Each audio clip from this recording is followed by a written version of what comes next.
તારીખ 4/8/2025 રોજ આપણે આવ્યા છીએ વાંકલ ગામે, તાલુકો માંગરોળ, જિલ્લો સુરત. આપણે અગ્રેસિવ ખેડૂત જતીનભાઈ ભીખુભાઈ પટેલ, તો એમના ખેતરે આપણે નવેમ્બરની અંદર 18/1/21નું વાવેતર કરેલું હતું.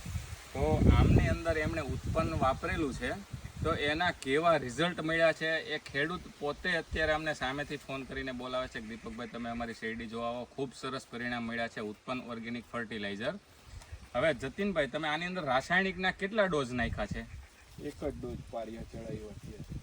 ખેડૂત મિત્રો નોટ કરજો, પાળિયા ચડાવ્યા ત્યારે ફક્ત એક 12-32-16 ને પોટાશ. બસ.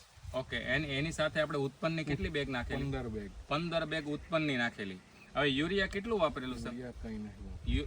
મિત્રો નોટ કરજો, યુરિયાનો એક પણ દાણો નથી, પણ છતાં પણ આવા વરસાદની અંદર આ આપ જોઈ શકો છો ગ્રીનરી, બરાબર છે, કેટલી જોરદાર છે. ને આ શાખાની પેરની લંબાઈ અને ફૂટારો આપ જોઈ શકો છો. હવે મિત્રો બીજું જ એક વસ્તુ હું તમને કહું, બાજુમાં જ એમનું ખેતર એક છે, ભાઈ વિડીયો આ બાજુ કરજો, કે ભાઈ એની પીળાશ તમે જુઓ. એ ખેતરની અંદર આપણે ઉત્પન્ન નથી વાપરેલું, પણ આ તમને નરી આંખે ફરક દેખાય છે. તો જે કોઈ મિત્રોને આ પ્લોટની વિઝિટ કરવી હોય તો પણ તમે અમારો કોન્ટેક્ટ કરી શકશો. તમને ઉત્પન્નનું કેવું રિઝલ્ટ લાગ્યું? સારું લાગ્યું. હવે પછી કેટલું વાપરવું છે આપણે? 15-20 બેગ જેવું વાપરવું નેક્સ્ટ ટાઈમ.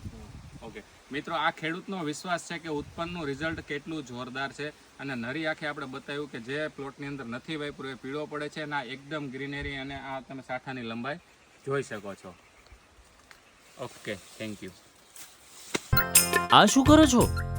રાસાયણિક ખાતર છોડો, ધરતીનું શોષણ નહીં, પોષણ કરો. જમીનની ફળદ્રુપતા વધારવા માટે ઓર્ગેનિક ખાતર ઉત્પન્ન અપનાવો. ઉત્પન્ન ખાતર જેમાં છે ભરપૂર માત્રામાં કાર્બન અને પોષક તત્વો, માટે જમીન બળવાન તો ખેડૂત ધનવાન. આપણી ભાવિ પેઢીના ઉજ્જવળ ભવિષ્ય માટે હવેથી તો ઉત્પન્ન ખાતર જ. સેન્દ્રિય ખાતરનો રાજા ઉત્પન્ન ઓર્ગેનિક ખાતર જમીનની ગુણવત્તા અને પોષક તત્વોમાં કરે વધારો. ઉત્પન્નથી બનાવીએ આપણું ભારત. ઓર્ગેનિક ભારત.